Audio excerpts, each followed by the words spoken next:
Hello అందరికీ welcome back to Anu KR vlogs.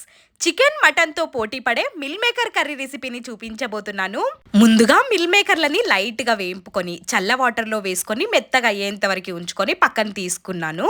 ఒక mixie జార్లోకి ఒక 2 పచ్చిమిర్చిని చుంచుకొని తీసుకుంటున్నాను. అదేవిధంగా కాస్తంత అల్లం ముక్క, ఒక 7-8 వెల్లుల్లి రెబ్బల్ని వేసేసుకొని ఒక గుప్పెడు కొత్తిమీరని కూడా వేసేసి వీలైనంత మెత్తగా పేస్ట్ లాగా చేసుకొని పక్కన ఉంచుకోవాలి.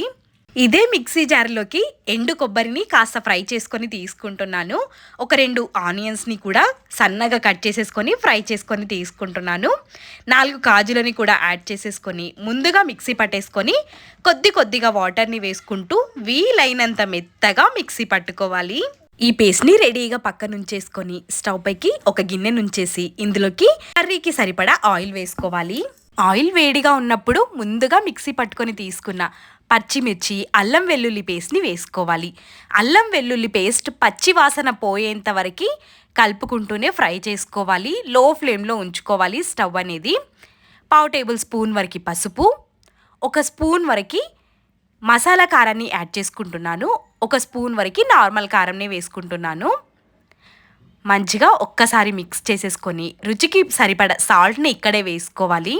మసాలా కారం లేనట్టయితే ధనియాల పొడి, గరం మసాలా వేసుకుంటే సరిపోతుంది. రుచికి సరిపడ సాల్ట్, కాస్తంత కొత్తిమీరని కూడా వేసేసుకొని మొత్తం ఒక్కసారి మిక్స్ చేసుకున్న తర్వాత మనం గ్రేవీకి మసాలాని పట్టి పెట్టుకున్నాం కదా, ఆ మసాలాని కూడా ఇక్కడ యాడ్ చేసుకోవాలి. గ్రేవీకి సరిపడా వాటర్ని యాడ్ చేసుకోవాలి. గ్రేవీ అనేది మరీ లూజ్గా కాకుండా కన్సిస్టెన్సీ చూసుకోవాలి. 1 కప్పు వరకు వాటర్ వేస్తే సరిపోతుంది. టేస్ట్ని చూసుకొని కాస్త సాల్ట్ కావాలి అనుకుంటే ఇంకొంచెం సాల్ట్ని వేసేసుకొని ముందుగా పెట్టుకున్న మిల్ మేకర్లని వేసుకొని మొత్తం ఒక్కసారి మిక్స్ చేసుకొని మూతని కవర్ చేసి ఒక 2 నిమిషాలు లో టు హై ఫ్లేమ్ పైన కుక్ చేసుకోవాలి. పైనుంచి గరం మసాలా కానీ చికెన్ మసాలా కానీ యాడ్ చేసేసుకొని మొత్తం ఒక్కసారి మిక్స్ చేసేసుకొని పైనుంచి కొత్తిమీర వేసుకున్నామంటే కర్రీ రెడీ అయిపోయినట్టే. చాలా బాగుంటుంది నాన్ వెజ్ తినని వాళ్ళకి ఈ కర్రీ బెస్ట్. మంచి గ్రేవీతో రోటీ, రైస్, చపాతీలోకి చాలా బాగుంటుంది ఈ రెసిపీ. తప్పకుండా ట్రై చేయండి.